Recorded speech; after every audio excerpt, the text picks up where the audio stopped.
All right. Okay. Just checking. This meeting is being live streamed. Got it. Testing audio. Good. So this video is for Andrew and also Ben, because you guys, Andrew, you expressed interest in the online course for GIS because maybe it could tie to what you do with journalism, or maybe it just seems interesting to you. And Ben, you haven't mentioned it, but I think you might be interested in this because you once told me that you tried to get into programming and didn't. And I wonder if maybe GIS would be a different story for you, because uh, it's kind of the way I experience it is programming feels difficult to me because it's math. It feels like math, but this is very graphical, very spatial, and it uses. I feel like I have more of a spatial intelligence than like a quantitative math kind of intelligence. So GIS actually works better for me, and I wonder if that's not true for you also. So I'm also going to introduce you to this too. But as you know, I'm taking an online class through UNM, which is the University of New Mexico. And this university has offered a certification in GIS through a partnership with kind of an online boot camp in the commercial sector. Uh, so, so I'm able to earn, UNM credit and study like completely online, and it's just what you'd think of a boot camp, like an online boot camp. They're asynchronous, they're self-paced, and they're all online. So it's a different way of learning. It's a different approach than the traditional curriculum that you get in an academic sphere, right? So it's neat. It's a new way to learn, and it's fairly affordable. I think it was like, oh, you can private message me later, but it's a cool skill to learn. What it is it's called GIS, Geographical Information Systems, and it's kind of like IT plus geography is the way I kind of think about it. I also kind of think about it as like as mapping data, showing and visualizing data in a spatial way, i.e., a map. And it can be any kind of data, right? It's not just like geographical or topographical data. You can overlay. It's a computer, right? So it can overlay other kinds of data. For example, wildfire data or COVID-19 data, or the defense department will also be using GIS for other kinds of geographical like purposes. Like I don't know what they do, but check it out. This here is Southern California in 2007. There was an earthquake in the San Fernando Valley, and a lot of buildings were damaged. This map shows the fault lines, the earthquake fault lines. It shows the topographical data, and it also shows building damage. Let me see if I can. Here's the earthquakes. It shows the earthquakes. These are different sensing stations that take in data. So there are these stations all over the landscape that have they collect data I guess like they have instruments and things they collect the seismographic data and stuff like that. What else is there? We can see the roads. We can see the building damage. The darker the shade of orange, the more dense the building damage. We could even see like elevation like that. You can look at this information in a two-dimensional way or a three-dimensional way.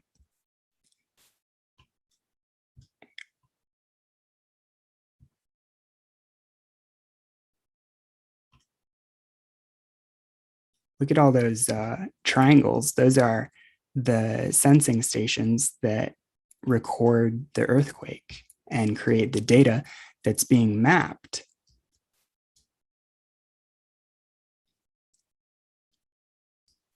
These sprinkles are earthquakes. You could even look underneath. Whoops. You could even look under, whoops. Like that. And you can go into the earthquakes.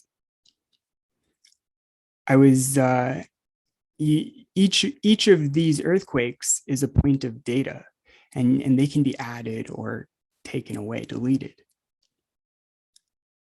And that's what this software does. It's called ArcGIS Pro.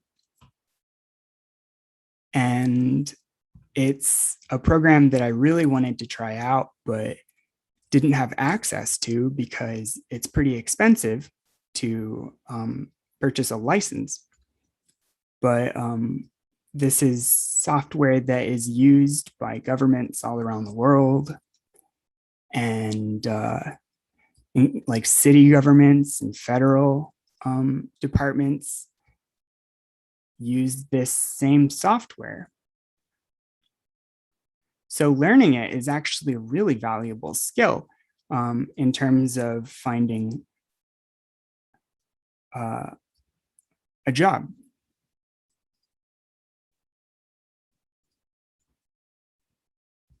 Oh man, one of the things, you can't hear it in this recording, but my computer is blowing off steam because it's really working hard trying to run this. It's actually 3D rendering and 3D models and stuff is really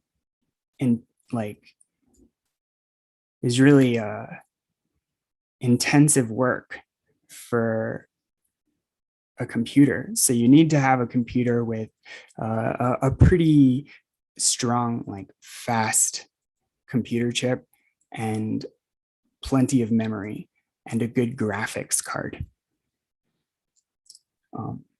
Basically any gaming PC. I had been using an old laptop that I had upgraded in Vietnam. I had put in a CPU i7 and also a little more RAM. So I had 8 gigs of RAM.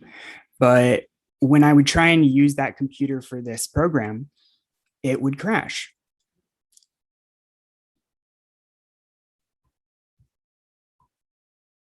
So I ended up going over to Best Buy and buying this gaming PC. It cost like $1,500, and it came with like a Ryzen 9 and which is a CPU chip. It came with, I think, a terabyte of solid state drive and a good graphics chip, something that could be used for games. And it's been a champ. This computer has been working really well, doing everything I needed to do in this program. So awesome.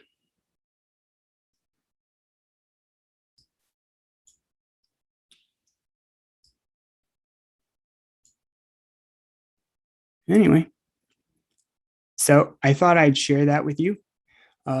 basically the coursework is all asynchronous, like I said, and it's all online. So basically what it is a bunch of, let's go to it.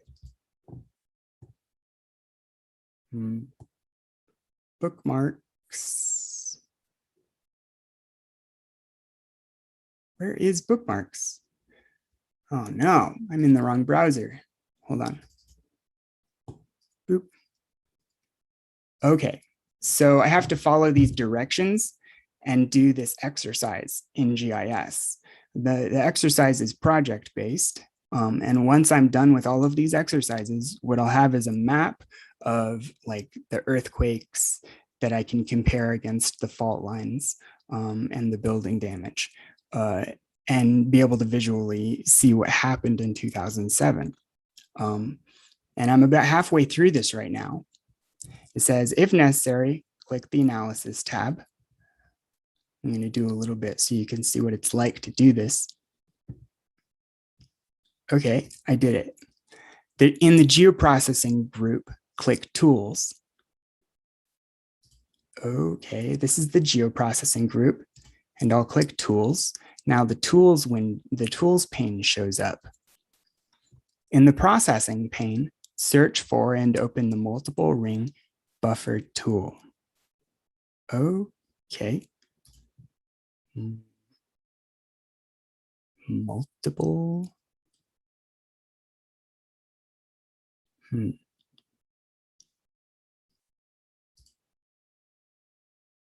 It's probably in here. I have to search for it. Search for, yeah, multiple ring buffer tool. Copy that. Oops. Paste it in here. Doop. And there it is. So I'll click on that. Oh. Neat. And then you'll create buffer rings for 6.1 kilometers, 30.5 kilometers, and 61 kilometers from the earthquake's epicenter. The buffer rings represent the approximate distance that P waves would have traveled in 1, 5, and 10 seconds after the shaking started. So at the top of the geoprocessing pane, click Environments. Done. For output coordinate system, choose earthquakes. Okay, earthquakes. Click parameters. And then for input features, choose epicenter. Parameters.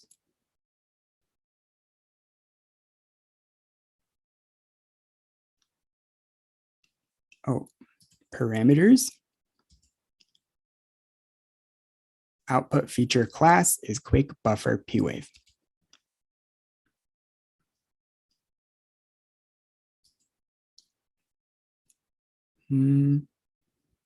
What? Oh, I'm supposed to name it. Boop. Output feature class. Good. Now what do I do? The default save location is set to the project Geodatabase. For distances, set the following parameters. And then I'll copy those. Okay, so basically you see what this is like. And I'm going through and doing these projects. And there's 6 of the projects to get the degree, or it's not a degree, it's a certificate. And they have like a selection of like 12 or 15 different classes that are all a different project that you do step by step with an instructor. Well, basically with the video recordings and tutorials and the written materials and exercises created by the instructor. But you don't get a lot of one-on-one time with the instructor like you would at a traditional like community college, for example, which is what I was considering to doing as an alternative to this. But I ended up choosing this because I liked the coursework better. it looked more interesting to me. Boop. Whoa.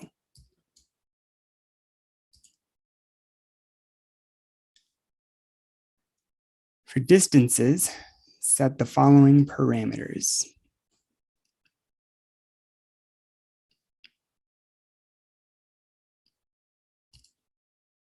Man. Oh, here we go. I get it. 6.1. Copy. Add another. In the second field, type 30.5. This particular tutorial that I'm following is actually not created by a bootcamp instructor. It's actually created by the makers of the GIS program itself. I find it pretty easy to follow. I'm about halfway through the project and I had zero experience with GIS before. For distance unit, choose kilometers. Ensure that the dissolve option is set to non-overlapping rings.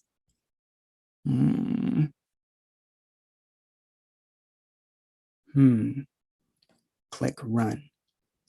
Ensure the dissolve option is set to non. I'll have to view the result. What am I looking for? The dissolve option is set to non-overlap. Oh, for distance unit, choose kilometers. Distance unit, kilometers. Here we go. And then this dissolve option should be non-overlapping rings.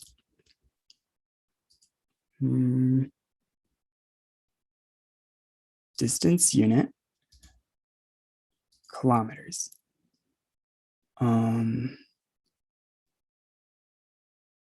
Non-overlapping rings. That's right. Okay. Click run. Boop.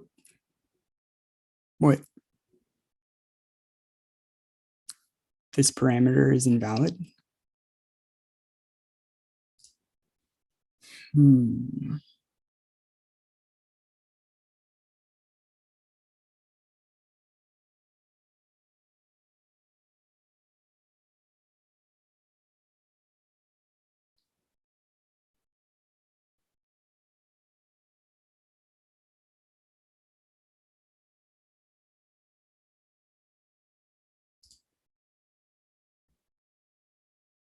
Maybe it's this here. I think it did say that. Input features, did I skip something? For input features, choose epicenter. That's what I had skipped. Okay, now I'll try clicking run. What's happening? Oh, I see what I did. Basically, I created 3 rings around the epicenter that show 3 different radiuses, 61 or 6.1 kilometers, 30.5 kilometers, and 61 kilometers. So I guess this is the outside one. This is the this is the outside one. This is 61 kilometers from the center. Cool. For output feature, wait. Zoom to the extent of quake buffer P-wave layer. We learned how to do that earlier. Right click, zoom to layer. Okay, that basically fits the layer to the screen. All right, well, I guess I'll end this video for now because I basically just wanted to show you what it's like to do what I'm doing and kind of explain why I'm doing it and show you as much as possible the program and how it is learning to use it. So if you have any other questions, feel free to let me know. All right, bye.